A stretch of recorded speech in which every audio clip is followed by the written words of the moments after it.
नहीं, हमने कई बार प्रार्थना की है कि आपका कर्तव्य ही आपकी पूजा है। तो अगर बड़े अधर्म में हैं तो फिर आपको वैसे ही आदेश करेंगे, तो वो बात आप भगवान से कहें, क्योंकि आप उनका विरोध करेंगे तो सेवा भी छूटेगी, परेशानियां भी आ जाएंगी। इस वीडियो को हो सकता है बहुत सारे पुलिस अधिकारी या जो सेवारत हैं वो देखें महाराज जी।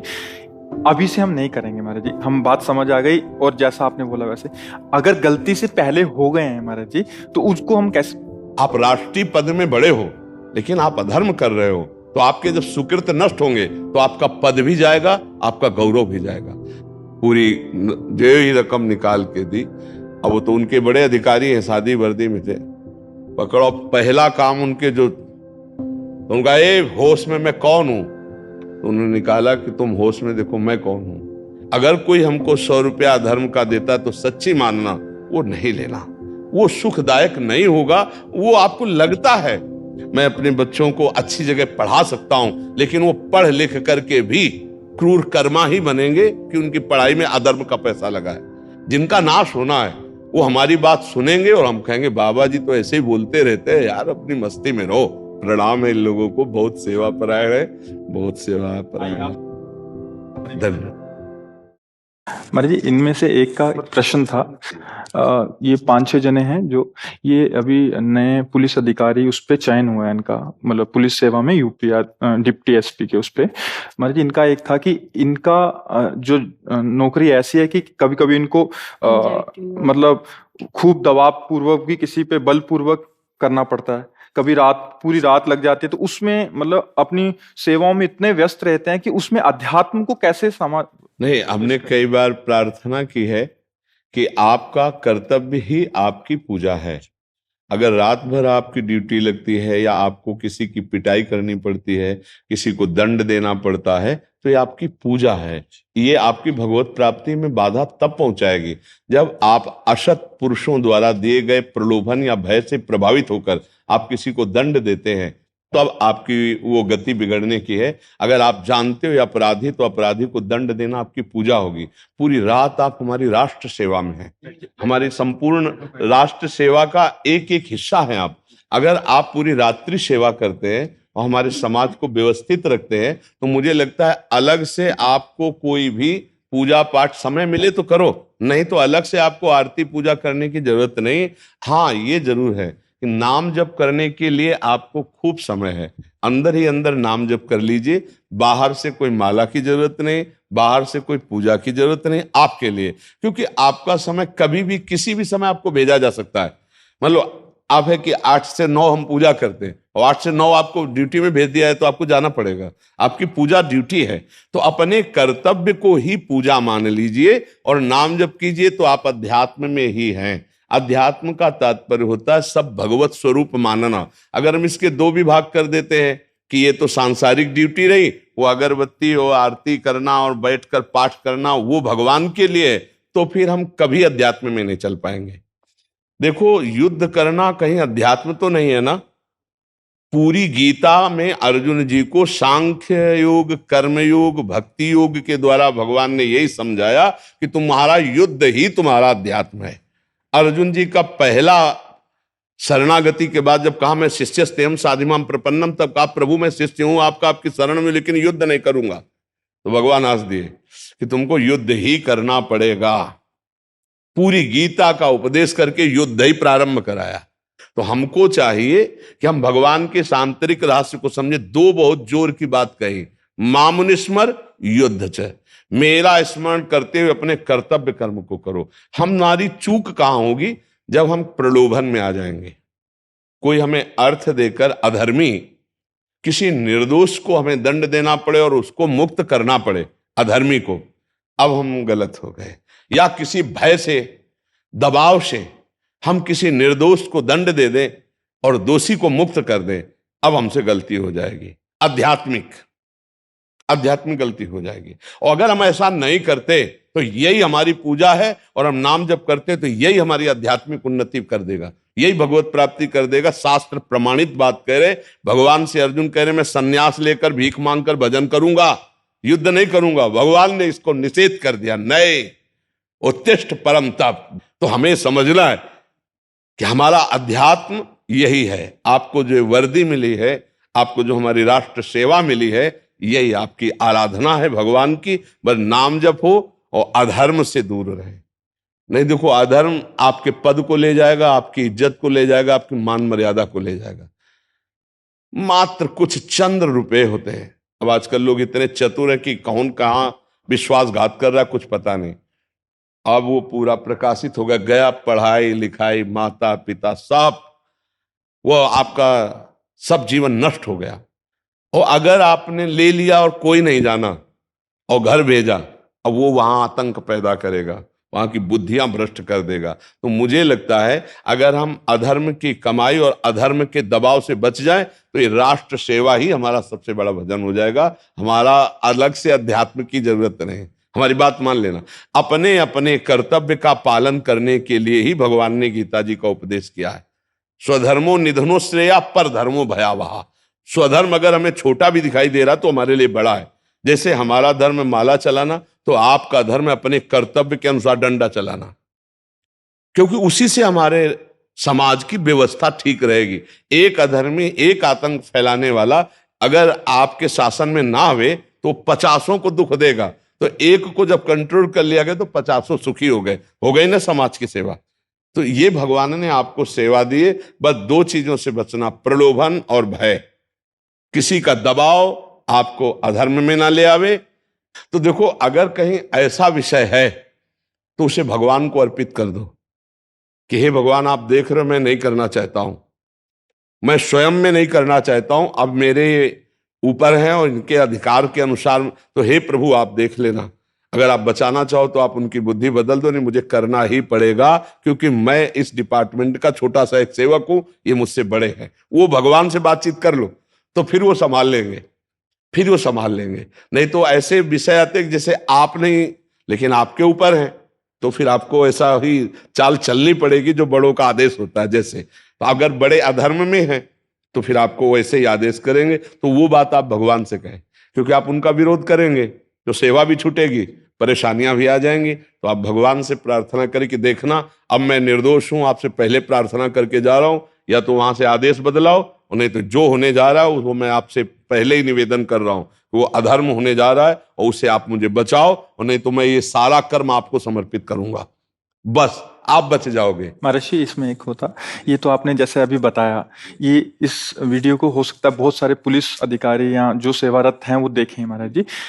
अभी से हम नहीं करेंगे महाराज जी, हम बात समझ आ गई। और जैसा आपने बोला वैसे अगर गलती से पहले हो गए हैं महाराज जी तो उसको हम कैसे, वो क्षमा हो जाएंगे। अब लो नशानी अब ना नसइयो, आज तक हुआ अब नहीं करूंगा, हे नाथ, बस वहीं से संभाल हो जाएगी, वहीं से संभाल हो जाती है। ये कभी भी जीव कर सकता है। वो जीव को भगवत प्राप्ति अंतिम श्वास तक हो सकती है। आखिरी श्वास में यदि उसको पता चल गया मैं गलत हूं और भगवान से आर्त भाव से कह दिया हे नाथ मैं आपके शरण में हूं, मेरे से गलती हो गई, तो भगवान कह रहे हैं अहम त्वाम सर्व पापेभ्यो मोक्षयिष्यामि मा शुचा, मैं तुम्हें समस्त पापों से मुक्त कर दूंगा। यही तो हमारे लिए प्लस पॉइंट है कि हमारे भगवान का स्वभाव है, जिस दिन तुम्हें पता चल जाए गलती हो गई और उसी दिन क्षमा मांग लो, बस आज से नहीं करूंगा। पर शर्त है आज से नहीं करूंगा। यदि आज क्षमा मांगा और कल फिर किया तो प्लस हो जाएगा आपका पीछे का, फिर नहीं चलेगा, क्योंकि अब आप नाटक कर रहे हो, आपको पश्चाताप नहीं हुआ, आप नाटक कर रहे हो। तो भगवान को मोह कपट छल छिद्र लभावा, और सच्चे हृदय से यदि गलती हुई और उसको हम मान लें तो पक्का। देखो चाहे छोटा पद हो या बड़ा पद हो, है तो मनुष्य ही ना। यदि अधर्म करेगा तो क्या उसको दंड नहीं मिलेगा? आप राष्ट्रीय पद में बड़े हो लेकिन आप अधर्म कर रहे हो, तो आपके जब सुकृत नष्ट होंगे तो आपका पद भी जाएगा, आपका गौरव भी जाएगा। एक हमको दृश्य दिखाया था, किसी अधिकारी ने घूस ली, तो उसको ऐसे उन्हीं के जन पकड़ के, जैसे किसी मुजरिम को, तो ऐसे उनके बिल्ला, ऐसे वो गाड़ी में नहीं बैठना चाह रहे थे, जबरदस्ती उनके जो चेहरे की, उनके जो समय हृदय में बीत रहा था उसे हम पढ़ रहे थे उनको वीडियो देख के कि कैसा महसूस हो रहा होगा उनको। उस दिनों की याद करना चाहिए। अब उनका क्या होगा? इसलिए बहुत सावधान, कौन आपके साथ छल कपट कर आपको पता नहीं चलेगा। एक थाने के जो सबसे बड़े होते हैं उनको क्या कहते हैं? हाँ, यस, हाँ हाँ। तो वो किसी गैर कानूनी कार्य के लिए बड़ी अच्छी रकम पास करने के लिए ली वहां के, और वो मिले थे, वो पकड़ते थे, मतलब उनको कोई जान नहीं पाता, अकेले ही साइकिल से निकल के, उनका हमें नाम वाम तो याद है नहीं, उनके पास वो पहुंचा कि सर इतना इतना थाना अध्यक्ष ने हमसे मांगा है और उन्होंने कहा हम यहाँ कहीं नहीं लेंगे, अमुक होटल में लेंगे। उनका ठीक है, तुम उनको बुलाओ, मैं सादी वर्दी में वही तुम्हें साइड में ही पाते हुए नजर आऊंगा, 4-5 लोग होंगे, आप हमें पहचान लीजिए, वहां ऐसे मिलेंगे।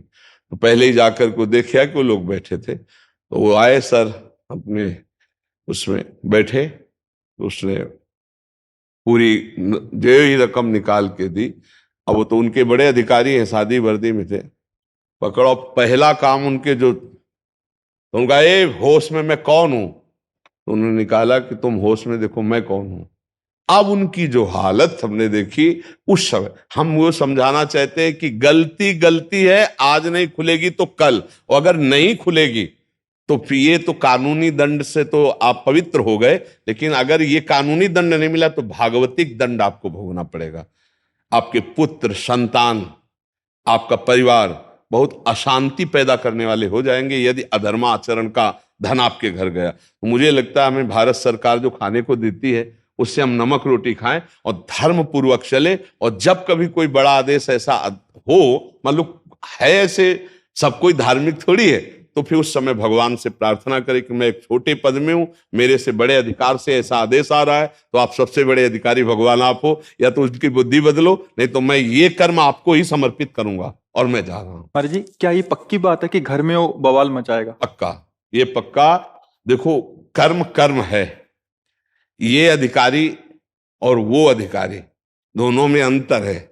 सर्वलोक महेश्वर देख रहा है कि तुम क्या कर्म कर रहे हो, तो लिप्त वो भी होंगे और लिप्त आप भी होंगे, तो भोगना पड़ेगा ही, ये पक्का है। वो एक निर्दोष है, एक गरीब है, जिसको दौड़ाकर आपने गोली से मार दिया और आपने अपनी पूरी पोजीशन बना ली, लेकिन वो जो देख रहा है, वो जब पोजीशन बिगाड़ेगा ना, तो आप बता भी नहीं पाओगे, ऐसा पोजीशन बिगाड़ेगा। पक्की बात समझ लो, दुखिया को न सताइए, दुखिया देगा रोए, और जब दुखिया के मुखिया सुने तब तेरी गति क्या होए। अब ये बहुत थोड़ा चुभने वाला शब्द है। हम धर्म से चलें, अगर धर्म छूट गया तो पद भी छूट जाएगा, ये स्थायी नहीं है। जब शरीर छूट जाएगा तो पद की क्या बात है, तो फिर आपको भोगना पड़ेगा। तो ये पक्का निश्चित है, अधर्म का किया हुआ कर्म भोगना ही पड़ता है। महाराज धृतराष्ट्र को बार बार समझाया जा रहा था कि अधर्म का पक्ष मत करो, जानबूझकर भोले भाले युधिष्ठिर को फंसाकर उनको दुख मत दो, लेकिन दिया तो परिणाम क्या हुआ, 100 के 100 मारे गए, पूरा का पूरा महाबलियों का जो सहयोग था सब काट के फेंक दिए गए, और अनुकुल रोवन हारा, और धर्मराज युधिष्ठिर ही सिंहासन पर बैठे, कौरवों में एक भी नहीं बचा कि महाराज धृतराष्ट्र के आंसू पोंछ सकता। इसलिए धर्म से चला जाए। हमें लगता है अधर्म बड़ा दुखदाई होता है, अधर्म का पैसा ऐसा डरो जैसे विष से डरा जाता है। अगर कोई हमको 100 रुपया अधर्म का देता है तो सच्ची मानना वो नहीं लेना, वो सुखदायक नहीं होगा।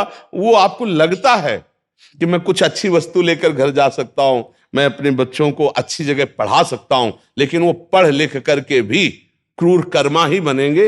वो अच्छे पिता, अच्छे पुत्र या अच्छे मित्र या अच्छे राष्ट्रभक्त नहीं बन पाएंगे, क्योंकि उनकी पढ़ाई में अधर्म का पैसा लगा है।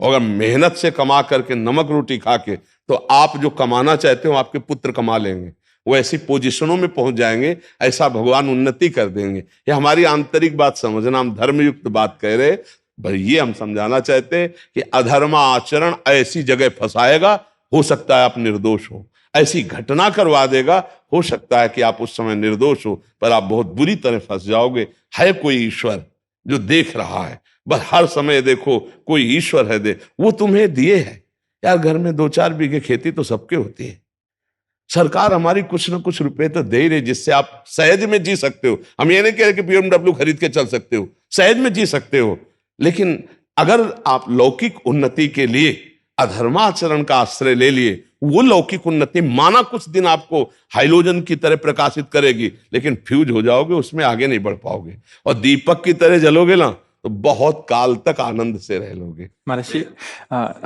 जैसे आपने अगर ये सावधानियां बरती जाएं महाराज जी, पुलिस डिपार्टमेंट की बहुत सारी ऐसा सहयोग है हम सब सामान्य नागरिकों को, कि मतलब अगर ये प्रशासनिक ये व्यवस्थाएं ना हो तो आज एक आतंक का एक अलग माहौल बिल्कुल हो। बिल्कुल अगर ये थोड़ी थोड़ी सावधानियां हमारे जीवन के लिए भी और समाज के लिए, समाज के लिए भी, तो बहुत अच्छा हो जाएगा। हाँ हाँ। अब ये है कि देखो, जैसे ये सत्संगी है तो सुन रहे, लेकिन जिनके दिमाग में रजोगुण चढ़ा हुआ है ना, चाहे जितना समझाओ, ये समझना चाहते तो समझ सकते, और जो नहीं समझना चाहता वो बिल्कुल नहीं समझेगा। पक्की बात समझ लीजिए, धृतराष्ट्र जी को जब अक्रूर जी भगवान ने भेजा और समझा रहे ना, तो धृतराष्ट्र कह रहे देखो हम आपको बता दें, आप श्री कृष्ण की बात बता रहे हो, मैं खूब समझ रहा हूं, लेकिन मेरी समझते हुए भी समझ में इसलिए नहीं आ रहा कि मुझे लगता है कि श्री कृष्ण कुछ करवाना चाहते हैं।